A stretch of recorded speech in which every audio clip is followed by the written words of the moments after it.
ओम नमः शिवाय। हर हर महादेव। सावन मास के इस शुभ अवसर पर हमने शिव पुराण की कथा शुरू की है, जिसमें हम रुद्र संहिता के द्वितीय खंड के 20वें अध्याय पर आज पहुंच चुके हैं। तो प्रारंभ करते हैं मित्रों। शिव पुराण रुद्र संहिता द्वितीय खंड 20वां अध्याय। शिव सती का विदा होकर कैलाश जाना। ब्रह्मा जी बोले, हे महामुनि नारद, मुझे मेरे मनोवांछित वरदान देने के पश्चात भगवान शिव अपनी पत्नी देवी सती को साथ लेकर अपने निवास स्थान कैलाश पर्वत पर जाने के लिए तैयार हुए। तब अपनी बेटी सहित वह दामाद भगवान शिव को विदा करते समय प्रजापति दक्ष ने अपने हाथ जोड़कर और मस्तक झुकाकर महादेव जी की भक्ति पूर्वक स्तुति की। साथ ही श्री हरि सहित सभी देवी देवताओं और ऋषि मुनियों ने हर्ष से प्रभु का जय जयकार किया। भगवान शिव ने अपने ससुर प्रजापति दक्ष से आज्ञा लेकर अपनी पत्नी को अपनी सवारी नंदी पर बिठाया और स्वयं भी उस पर बैठकर कैलाश पर्वत की ओर चल दिए। उस समय वृषभ पर बैठे भगवान शिव व सती की शोभा देखते ही बन रही थी। उनका रूप मनोहरी था। सब मंत्र मुग्ध होकर उन दोनों को जाते हुए देख रहे थे। प्रजापति दक्ष और उनकी पत्नी अपनी बेटी व दामाद के अनोखे रूप पर मोहित हो उन्हें एकटक देख रहे थे। उनकी विदाई पर चारों ओर मंगल गीत गाए जा रहे थे। विभिन्न वाद्य यंत्र बज रहे थे। सभी बाराती शिव के कल्याण में उज्जवल यश का गान करते हुए उनके पीछे पीछे चलने लगे। भगवान शिव देवी सती के साथ अपने निवास कैलाश पर पहुँचे। सभी देवता सहित मैं और विष्णु जी भी कैलाश पर पहुँचे। भगवान शिव ने उपस्थित सभी देवी देवताओं और ऋषि मुनियों का हृदय से धन्यवाद दिया। भगवान शिव ने सभी को सम्मान पूर्वक विदा किया। तभी सभी देवताओं ने उनकी स्तुति और प्रार्थना की और प्रसन्नता पूर्वक अपने अपने धाम को चले गए। तत्पश्चात भगवान शिव और देवी सती सुखपूर्वक अपने वैवाहिक जीवन का आनंद उठाने लगे। सूत जी कहते हैं, हे मुनियों, मैंने तुम्हें भगवान शिव के शुभ विवाह की पुण्य कथा सुनाई। भगवान शिव का विवाह कब और किससे हुआ, वे विवाह के लिए कैसे तैयार हुए, इस प्रकार मैंने सभी प्रसंगों का तुमसे वर्णन किया।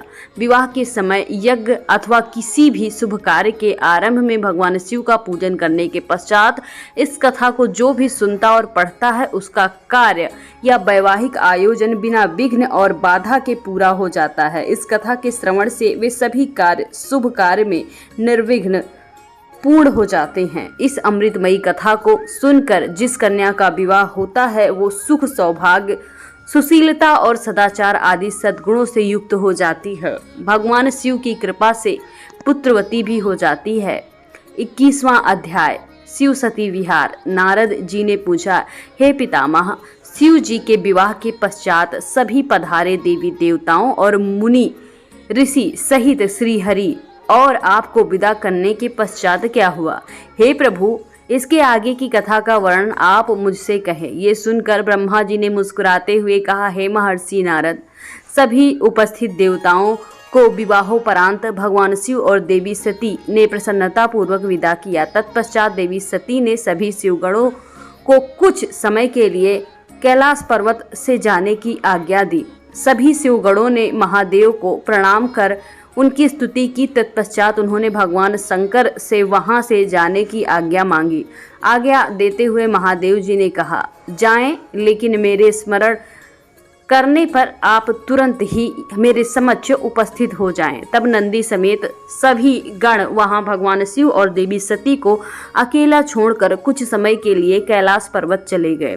अब कैलाश पर्वत पर भगवान शिव सती के साथ अकेले थे। देवी सती भगवान शिव को पति रूप में प्राप्त बहुत खुश थी। बहुत कठिन तप के उपरांत ही उन्हें भगवान शिव का सानिध्य मिला था। ये सोचकर वो बहुत ही रोमांचित थी। उधर देवी सती के अनुपम सौंदर्य को देखकर शिव जी भी मोहित हो चुके थे। वे देवी सती का साथ पाकर अपने को धन्य समझ रहे थे। एकांत पाकर शिव जी अपनी पत्नी सती के साथ कैलाश पर्वत के शिखर पर रमण करने लगे। 22वां अध्याय। शिव सती का हिमालय गमन। कैलाश पर्वत पर श्री शिव और दक्ष कन्या सती के विविध विहारों का विस्तार से वर्णन करने के बाद ब्रह्मा जी ने कहा, नारद, एक दिन की बात है कि देवी सती भगवान शिव को प्रेम पूर्वक प्रणाम करके दोनों हाथ जोड़कर खड़ी हुई। उन्हें चुपचाप देख भगवान शिव समझ गए कि देवी सती के मन में कुछ बात अवश्य है जिसे वो कहना चाहती हैं। तब उन्होंने मुस्कुराकर कहा, देवी सती, प्रेम वत्सलता से उन्होंने पूछा, कहिए आप क्या कहना चाहती हैं। ये सुनकर देवी सती बोली, हे भगवान, वर्षा ऋतु आ गई है, चारों ओर का वातावरण सुंदर और मनोहारी हो गया है। हे देवाधिदेव, मैं चाहती हूँ कि कुछ समय हम कैलाश से दूर पृथ्वी या हिमालय पर्वत पर जाकर रहें। वर्षा काल के लिए हम किसी योग्य स्थान पर चले जाएं और कुछ समय वहीं निवास करें। देवी सती की ये प्रार्थना सुनकर भगवान शिव हंसने लगे। हंसते हुए उन्होंने अपने पत्नी सती को कहा, हे प्रिय, जहाँ मैं निवास करता हूँ वहाँ मेरी इच्छा के विरुद्ध कोई आता जाता नहीं है। मेघ भी मेरी आज्ञा के बिना कैलाश पर्वत की ओर कभी नहीं आएंगे। वर्षा काल में भी मेघ सिर्फ नीचे ही घूमकर रह जाएंगे। हे प्रिय, तुम्हारी इच्छा के विरुद्ध कोई भी तुम्हें परेशान नहीं कर सकता।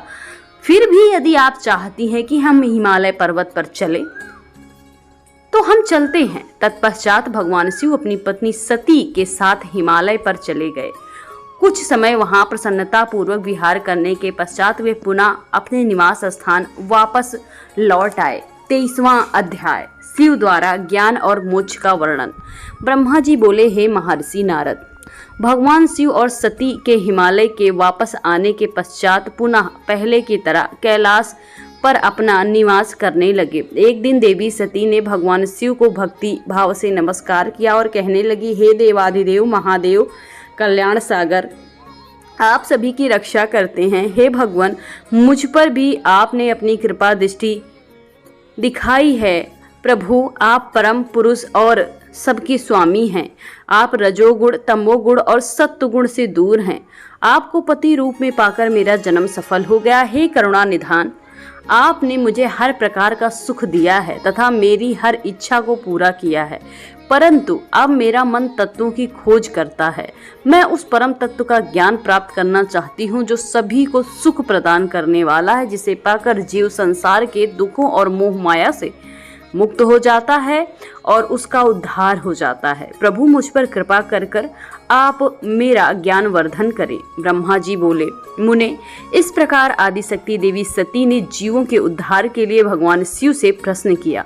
उस प्रश्न को सुनकर महायोगी सबके स्वामी भगवान शिव प्रसन्नता पूर्वक बोले, हे देवी, हे दक्षिणेंदिनी, मैं तुम्हें उस आत्ममयी कथा को सुनाता हूँ जिसे सुनकर मनुष्य संसार के बंधनों से मुक्त हो जाता है। ये वही परम तत्व विज्ञान है जिसके उदय से मेरा ब्रह्म स्वरूप है। ज्ञान प्राप्त करने पर उस विज्ञानी पुरुष की बुद्धि शुद्ध हो जाती है। उस विज्ञान की माता मेरी भक्ति है। ये भोग और मोक्ष रूप को प्रदान करती हैं। भक्ति और ज्ञान सदा सुख प्रदान करते हैं। भक्ति के बिना ज्ञान और ज्ञान के बिना भक्ति की प्राप्ति नहीं होती। हे देवी, मैं सदा अपने भक्तों के अधीन हूँ। भक्ति दो प्रकार की होती है, सगुण और निर्गुण। शास्त्रों के प्रेरित और हृदय कि सहज प्रेम से प्रेरित भक्ति श्रेष्ठ होती है, परंतु किसी वस्तु की कामना स्वरूप की गई भक्ति निम्न कोटि की होती है। हे प्रिय, मनुष्यों ने सगुण और निर्गुण नामक दो भक्तियों को 9 भेद में बांटा है। श्रवण, कीर्तन, स्मरण, सेवन, दास्य, अर्चन, वंदन, साख्य और आत्मसमर्पण ही भक्ति के अंग माने जाते हैं। जो एक स्थान पर स्थिरता पूर्वक बैठकर तन मन को एकाग्र चित्त करके मेरी कथा और कीर्तन को प्रतिदिन सुनता है, श्रवण करता है, जो अपने हृदय में मेरे दिव्य जन्म कर्मों का चिंतन करता है और उसका अपनी वाणी से उच्चारण करता है, इसे भजन रूप में गाना ही कीर्तन कहलाता है। मेरे स्वरूप को नित्य अपने आसपास हर वस्तु में तलाश कर मुझे सर्वत्र व्यापक मानना तथा सदैव मेरे चिंतन और स्मरण करना, सूर्य से निकलने से लेकर रात्रि सूर्यास्त तक हृदय और इंद्रियों में निरंतर मेरी सेवा ही करना सेवन कहलाता है। स्वयं को प्रभु का किंकर समझकर यानी दास समझकर अपने हृदयामृत के भोग से भगवान का स्मरण करना दास्य कहलाता है। अपने धन और वैभव के अनुसार 16 उपचारों के द्वारा मनुष्य द्वारा की गई पूजा अर्चन कहलाती है। मन, ध्यान और वाणी से मंत्रों का उच्चारण करते हुए इष्ट देव का नमस्कार करने के बाद वंदन कहलाता है। ईश्वर द्वारा किए गए फैसले को अपना हित समझकर उसे सदैव मंगल मानना ही साख्य है। मनुष्य के पास जो भी वस्तु है वो भगवान की प्रसन्नता के लिए उनके चरणों में अर्पण करने और उन्हें समर्पित करने को आत्मसमर्पण कहा जाता है। भक्ति के ये 9 अंग भोग और मोक्ष प्रदान करते हैं। ये सभी ज्ञान साधन मुझे प्रिय हैं। मेरी सांगोपांग भक्ति ज्ञान और वैराग को जन्म देती है। इससे सभी अभिष्ट फलों की प्राप्ति होती है। मुझे मेरे भक्त बहुत प्यारे हैं। तीनों लोकों और चारों युगों में भक्ति के समान दूसरा कोई सुखदायक मार्ग नहीं। कलयुग में जब ज्ञान और वैराग का हास हो जाएगा तब भी भक्ति के शुभ फल प्रदान करने वाले यज्ञ होते रहेंगे। मैं सदा ही अपने भक्तों के वश में रहता रहूंगा। मैं अपने भक्तों के विपरीत परिस्थिति में सदैव सहायता करता हूँ और उसके सभी कष्टों को दूर करता हूँ। मैं अपने भक्तों का रक्षक हूँ। ब्रह्मा जी बोले, नारद देवी सती को भक्त और भक्ति का महत्व सुनकर बहुत ही प्रसन्नता हुई। उन्होंने भगवान शिव को प्रणाम किया और पुनः शास्त्रों के बारे में पूछा। वे ये जानना चाहती थी कि सभी जीव का उद्धार करने वाला, उन्हें सुख प्रदान करने वाला, सभी साधनों का प्रतिपादक शास्त्र कौन सा है। वे ऐसे शास्त्र का महात्म्य सुनना चाहती थी। सती का प्रश्न सुनकर शिव जी ने प्रसन्नता पूर्वक सब शास्त्रों के विषय में देवी सती को बताया। महेश्वर ने 5 अंगों सहित तंत्र शास्त्र, यंत्र शास्त्र तथा सभी देवेश्वरों की महिमा का वर्णन किया। उन्होंने इतिहास की कथा सुनाई, पुत्र और स्त्री के धर्म की महिमा बताई, मनुष्यों को सुख प्रदान करने वाले वैदिक शास्त्र, ज्योतिष शास्त्र का भी वर्णन किया। भगवान शिव ने भक्तों का महात्म्य और राजधर्म भी बताया। इस प्रकार भगवान शिव ने सती को उनके पूछे सभी प्रश्नों के उत्तर देते हुए सभी कथाएं सुनाई। 24वां अध्याय, शिव की आज्ञा से सती द्वारा श्री राम की परीक्षा। नारद जी बोले, हे ब्राह्मण, हे महाप्राग, हे दयानिधे, आपने मुझे भगवान शंकर तथा देवी सती के मंगलकारी चरित्र के बारे में बताया है। हे प्रभु, मैं महादेव जी का सपत्नीक यश वर्णन सुनना चाहता हूँ। कृपया आप मुझे ये बताइए कि तत्पश्चात शिव जी व सती ने क्या किया। उनके सभी चरित्रों का वर्णन मुझसे करें। ब्रह्मा ने कहा, मुने, एक बार की बात है, सती जी को अपने पति का वियोग प्राप्त हुआ। वो वियोग भी उनकी लीला का ही रूप था, क्योंकि इनका परस्पर वियोग तो हो ही नहीं सकता। ये वाणी और अर्थ के समान है, ये शक्ति और शक्तिमान है तथा चित्त स्वरूप है। सती और शिव तो ईश्वर हैं, वे समय समय पर नई नई लीलाएं रचते हैं। सूत जी कहते हैं, महर्षियों, ब्रह्मा जी की बात सुनकर नारद जी ने ब्रह्मा जी से देवी सती और भगवान शिव के बारे में पूछा। भगवान शिव ने अपनी पत्नी सती का त्याग क्यों किया? ऐसा किस लिए हुआ कि स्वयं वर देने के बाद भी उन्होंने सती को छोड़ दिया? प्रजापति दक्ष ने अपने यज्ञ के आयोजन में भगवान शिव को निमंत्रण क्यों नहीं दिया और यज्ञ स्थल पर भगवान शंकर का अनादर क्यों किया? उस यज्ञ में सती ने अपने शरीर का त्याग क्यों किया? इसके पश्चात वहां क्या हुआ? हे प्रभु, कृपा करके मुझे इस विषय में सविस्तार बताइए। ब्रह्मा जी बोले, हे महापात्र नारद, मैं तुम्हारी उत्सुकता देखकर तुम्हारी सभी जिज्ञासाओं को शांत करने के लिए तुम्हारे सारी बातों का उत्तर देता हूँ। ये सभी भगवान शिव की ही लीला है। उनका स्वरूप स्वतंत्र और निर्विकार है। देवी सती भी उनके अनुरूप ही हैं। एक समय की बात है, भगवान शिव अपनी प्राण प्रिया सती के साथ अपनी सवारी नंदी पर बैठकर पृथ्वी लोक का भ्रमण कर रहे थे। घूमते घूमते वे दंडकारण्य में आ गए। उस वन में उन्होंने भगवान श्री राम और उनके भ्राता लक्ष्मण के साथ जंगल में भटकते हुए उन्हें देखा। वे अपनी पत्नी सीता की खोज कर रहे थे, जिसे लंका का राजा रावण उठा ले गया था। वे जगह जगह पर भटकते हुए उनका नाम पुकार कर उन्हें ढूंढ रहे थे। पत्नी के बिछुड़ जाने के कारण श्री राम अत्यंत दुखी दिखाई दे रहे थे। उनकी कांति काफी फीकी पड़ गई थी। भगवान शिव ने वन में राम जी को भटकते देखा। परंतु उनके सामने प्रकट नहीं हुए। देवी सती को यह देखकर बड़ा ही आश्चर्य हुआ। वे शिव जी से बोली, हे सर्वेश, हे करुणा निधान सदाशिव, हे परमेश्वर, ब्रह्मा विष्णु सहित सभी देवता आपकी सेवा करते हैं। आप सबके पूजित हैं। वेदांत और शास्त्रों के द्वारा आप ही निर्विकार हैं। हे नाथ, ये दोनों पुरुष कौन हैं? ये दोनों विरह व्यथा में व्याकुल रहते हैं। ये दोनों धनुर्धर वीर जंगलों में क्यों भटक रहे हैं? भगवान, इनमें ज्येष्ठ पुरुष की अंग कांति नील कमल के समान है। आप उसे देखकर इतना आनंद विभोर क्यों हो रहे हैं? आपने प्रसन्नता पूर्वक उन्हें प्रणाम क्यों किया? स्वामी कभी भक्त को प्रणाम नहीं करता। हे कल्याणकारी शिव, आप मेरे संशय को दूर कीजिए और मुझ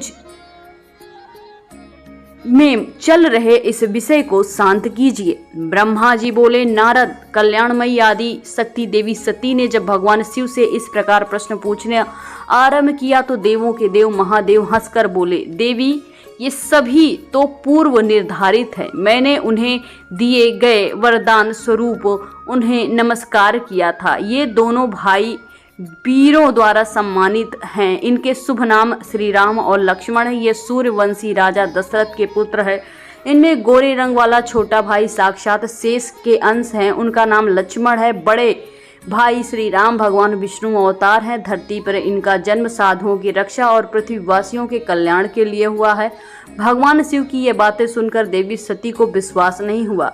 ऐसा विभ्रम भगवान शिव की माया के कारण ही हुआ था।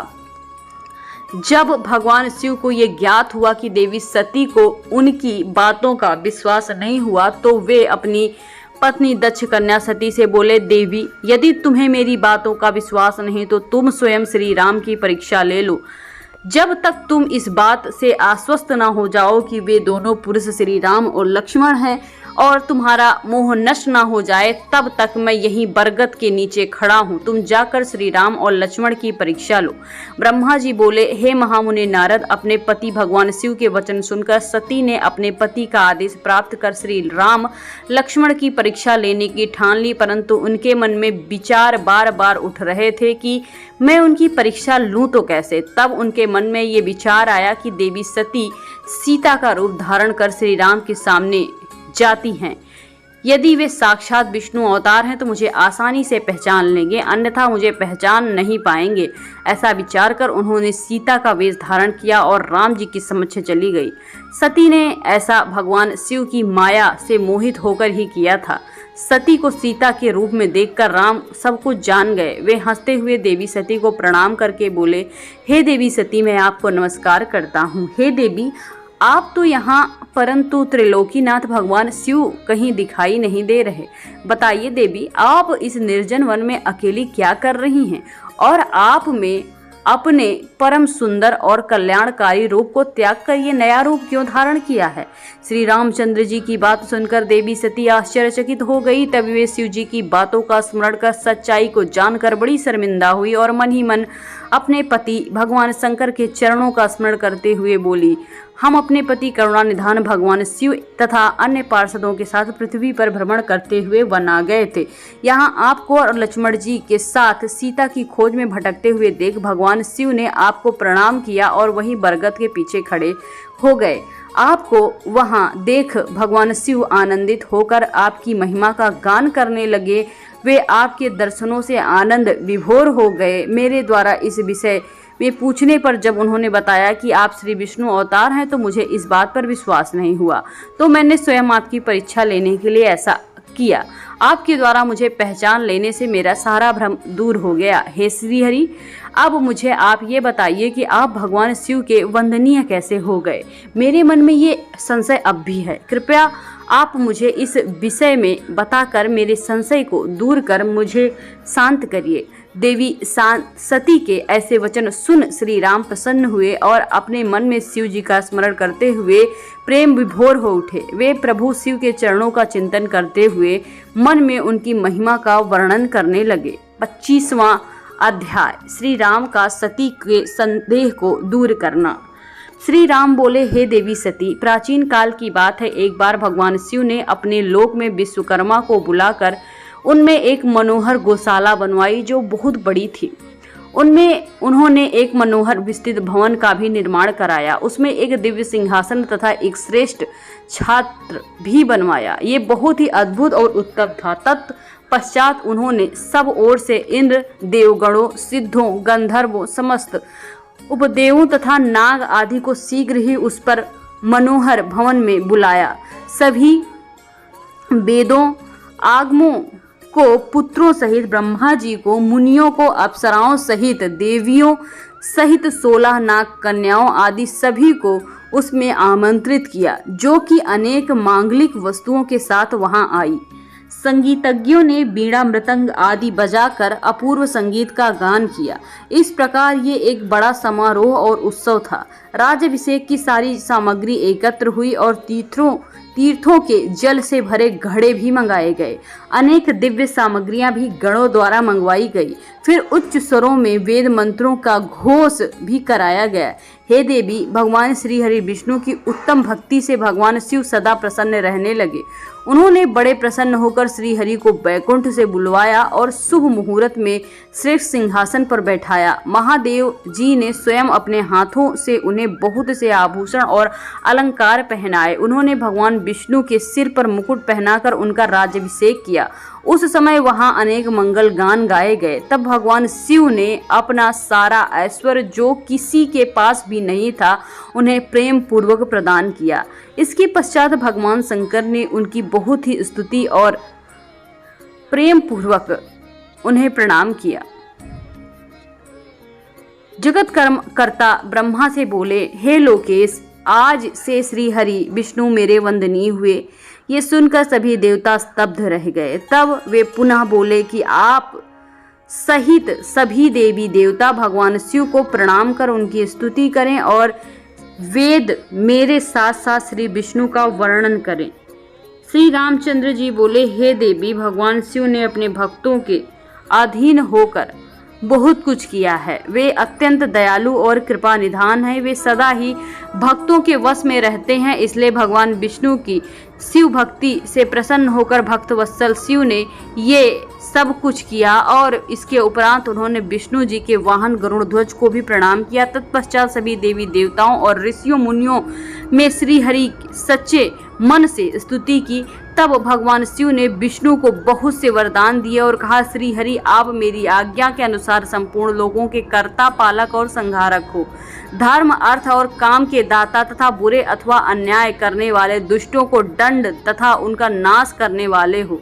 आप पूरे जगत में पूजित हो तथा सभी मनुष्य सदैव आपका पूजन करें।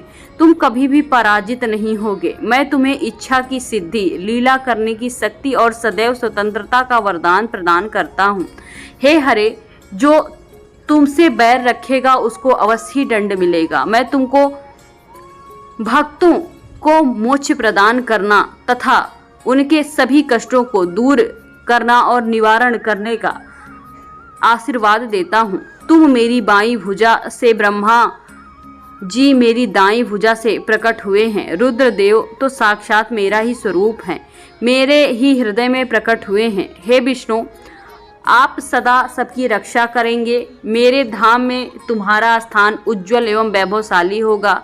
वो गोलोक नाम से जाना जाएगा। तुम्हारे द्वारा धारण किए सभी अवतार सबके रक्षक और मेरे परम भक्त होंगे। मैं उनका दर्शन करूंगा। श्री रामचंद्र जी कहते हैं, देवी श्री हरि को अपना अखंड ऐश्वर्य सौंपकर भगवान शिव स्वयं कैलाश पर्वत पर रहते हुए अपने पार्षदों के साथ क्रीड़ा करते हैं। तभी भगवान लक्ष्मीपति विष्णु गोप वेश धारण करके आए और गोप गोपी तथा गौओं के स्वामी बनकर प्रसन्नता पूर्वक विचरने लगे तथा जगत की रक्षा करने लगे। वे अनेक प्रकार के अवतार ग्रहण करते हुए जगत का पालन करने लगे। वे ही भगवान शिव की आज्ञा से 4 भाइयों के रूप में प्रकट हुए। इस समय मैं विष्णु ही अवतार में प्रकट होकर 4 भाइयों में सबसे बड़ा राम हूँ, दूसरे भरत, तीसरे लक्ष्मण और चौथे शत्रुघ्न है। मैं अपनी माता के आदेशानुसार वनवास भोगने के लिए लक्ष्मण और सीता के साथ वन आया था। किसी ने राक्षस ने मेरी पत्नी सीता का अपहरण कर लिया है और यहाँ वहाँ मैं भटकता हुआ अपनी पत्नी को ढूंढ रहा हूँ। सौभाग्यवश मुझे आपके दर्शन हो गए। अब निश्चय ही मेरा कार्य सिद्ध हो जाएगा। हे माता, आप मुझ पर अपनी कृपा दृष्टि करें और मुझे ये वरदान दे कि मैं उस पापी राक्षस को मारकर अपनी पत्नी सीता को उसके चंगुल से मुक्त करा सकूं। यह मेरा महान सौभाग्य है कि मुझे आपके दर्शन प्राप्त हुए। मैं धन्य हो गया। इस प्रकार देवी की अनेक प्रकार से स्तुति करके श्री राम जी उन्हें अनेकों बार प्रणाम करते हैं। श्री राम की बातें सुनकर सती मन ही मन बहुत प्रसन्न हुई और भक्त वत्सल भगवान शिव की स्तुति कर चिंतन करने लगी। अपनी भूल पर उन्हें लज्जा आई। वे उदास मन से शिव जी के पास चली गई। वे रास्ते में सोच रही थी कि मैंने अपने पति देव की बात अगर मान ली होती तो मुझे इतना बुरा ना महसूस हो रहा होता। श्री राम जी के प्रति बुरे विचार अपने मन में लाई। अब मैं भगवान शिव को क्या ही उत्तर दूंगी। उन्हें अपनी करनी पर बड़ा ही पश्चातावा हो रहा था। वे शिव जी के समीप गई और चुपचाप खड़ी हो गई।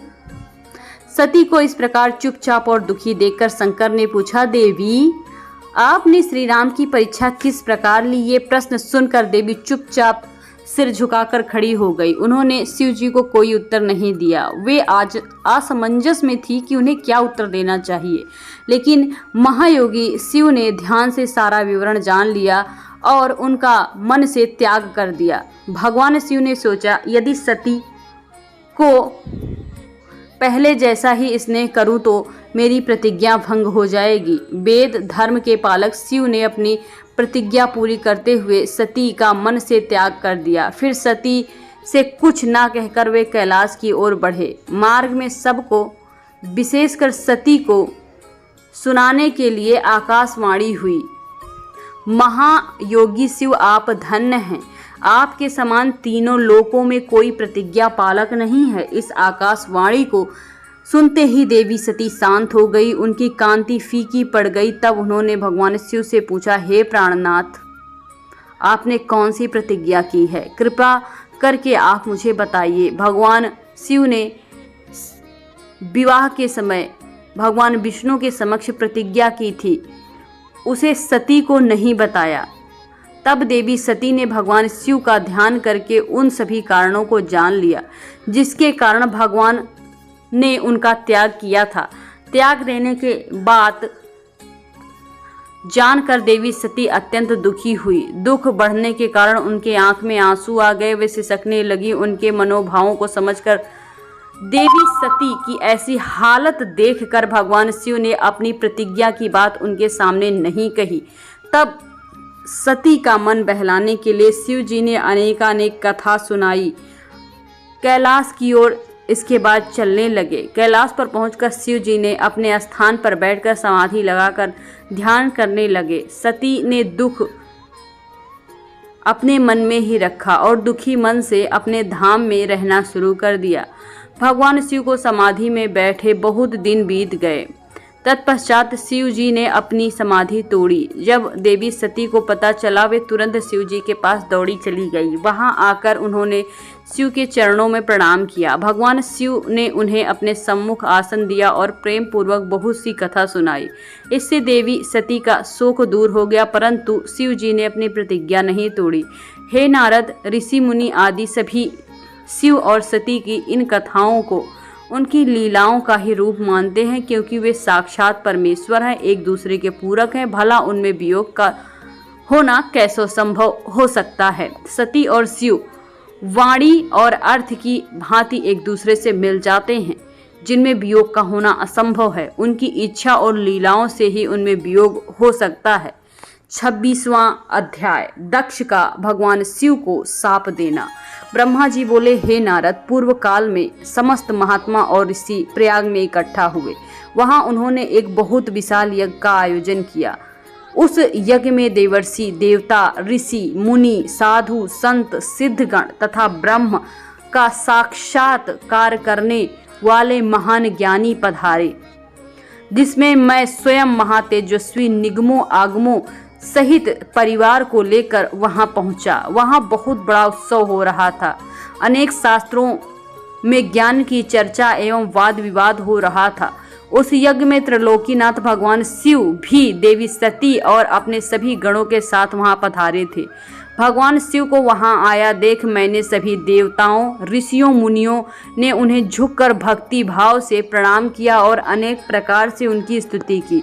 शिव जी की आज्ञा पाकर सभी ने अपना आसन ग्रहण कर लिया। इस समय प्रजापति दक्ष भी वहां पहुंच चुके थे। वे बड़े तेजस्वी थे। प्रजापति दक्ष ने मुझे प्रणाम करके अपना आसन ग्रहण किया। वे ब्रह्मांड के अधिपति थे, इसलिए उन्हें अपने पद पर घमंड हो गया था। उनके मन में अहंकार ने घर कर लिया था। ब्रह्मांड के अधिपति होने के कारण वे सभी देवताओं के वंदनीय थे। वे सभी ऋषि मुनियों सहित देवर्षि को मस्तक झुकाकर प्रजापति दक्ष को प्रणाम किया और उनकी स्तुति कर उनका आदर सत्कार किया। परंतु त्रिलोकीनाथ भगवान शिव शंभु ने ना तो उन्हें प्रणाम किया और ना ही अपने आसन पर से उठाकर दक्ष का स्वागत किया। इस प्रकार दक्ष क्रोधित हो गए। ज्ञान शून्य होने के कारण प्रजापति दक्ष ने क्रोधित नेत्रों से महादेव को देखा और सबको सुनाते हुए स्वर में उच्चारण करके कहने लगे। प्रजापति दक्ष बोले, सभी देवता, असुर, ब्राह्मण, ऋषि मुनि सभी मुझे नम्रता पूर्वक प्रणाम करके मेरे आगे झुकते हैं।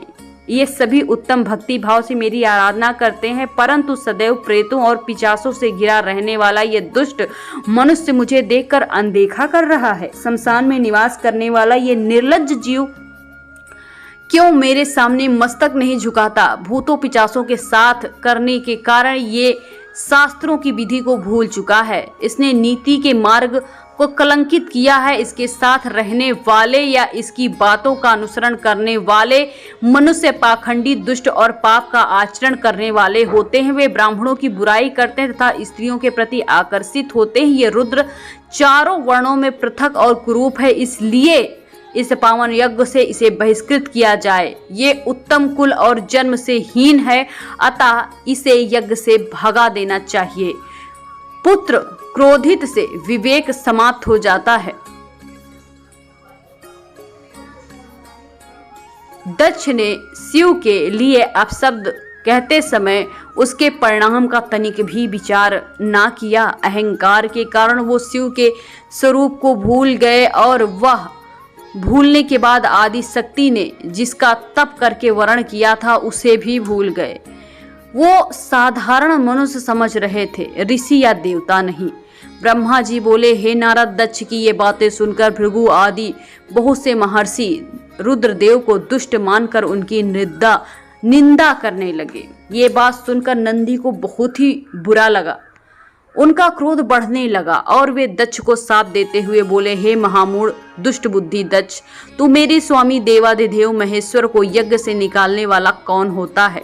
जिनके स्मरण मात्र से यज्ञ सफल हो जाते हैं और तीर्थ पवित्र हो जाते हैं, तू उन महादेव को कैसे शाप दे सकता है और उनका मजाक उड़ाया? जिन सदाशिव ने इस जगत की सृष्टि की, इसका पालन किया और इसका संहार करते हैं, तू उन्हीं महेश्वर को शाप देता है। नंदी के ऐसे वचनों को सुनकर प्रजापति दक्ष को क्रोध आया जिसकी कोई सीमा न रही। वे आग बबूला हो गए और नंदी समेत सभी रुद्र गणों को शाप देते हुए बोले, अरे दुष्ट रुद्र गणों, मैं तुम्हें शाप देता हूँ कि तुम सब वेदों से बहिष्कृत हो जाओ, तुम वैदिक मार्ग से भटक जाओ, सभी ज्ञानी मनुष्य तुम्हारा त्याग कर दें, तुम शिष्ट आचरण ना करो और पाखंडी हो जाओ, सिर पर जटा, शरीर पर भस्म एवं हड्डियों के आभूषण धारण कर मद्यपान, शराब का पान यानी सेवन करो।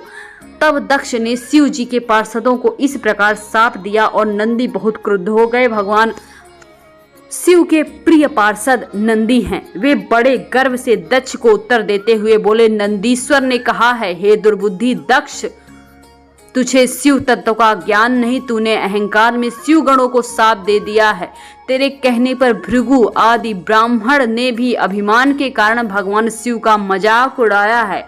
अतः मैं भगवान शिव के तेज के प्रभाव से तुझे शाप देता हूँ कि तुझ जैसे अहंकारी मनुष्य जो सिर्फ कर्मों के फल को देखते हैं, वेदवाद में फंस कर रह जाएंगे, उनका वेद तत्व ज्ञान शून्य हो जाएगा, वह सदैव मोह माया में लिप्त रहेंगे, वे पुरुषार्थ विहीन होंगे और स्वर्ग को महत्व देंगे, वे क्रोधी और लाभी होंगे, वे सदा ही दान लेने वाले रहेंगे। हे दक्ष, जो भगवान शिव के समान देवता समझकर उनका अनादर करेगा वो सदैव के लिए तत्व ज्ञान से विमुख हो जाएगा, वो आत्मज्ञान को भूलकर पशु के समान हो जाएगा तथा दक्ष जो कि कर्मों से भ्रष्ट हो चुका है इसका मुख बकरे के समान हो जाएगा। इस प्रकार बहुत गुस्से से भरे नंदी ने जब दक्ष और ब्राह्मणों को शाप दिया वहां पर बहुत शोर मच गया। भगवान शिव मधुर वाणी में नंदी को समझाने लगे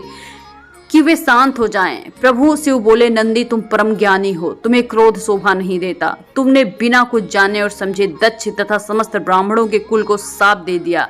सच्चाई तो ये है कि मुझे कोई भी सांप नहीं छू सकता, इसलिए तुम्हें अपने क्रोध पर नियंत्रण रखना चाहिए। किसी की भी बुद्धि कितनी भी दूषित क्यों ना हो, वो कभी वेदों को शाप नहीं दे सकता। नंदी, तुम तो सिद्धों को भी तत्व ज्ञान का उपदेश देने वाले हो। तुम तो जानते हो कि मैं ही यज्ञ हूँ, यज्ञ कर्म हूँ, यज्ञ की आत्मा में हूँ, यज्ञ परायण यजमान में भी मैं हूँ।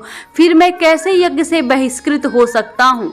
तुम व्यर्थी ब्राह्मणों को शाप दे चुके हो। ब्रह्मा जी बोले, नारद, जब भगवान शिव ने अनेक प्रकार से नंदी को समझाया तो उनका क्रोध शांत हो गया।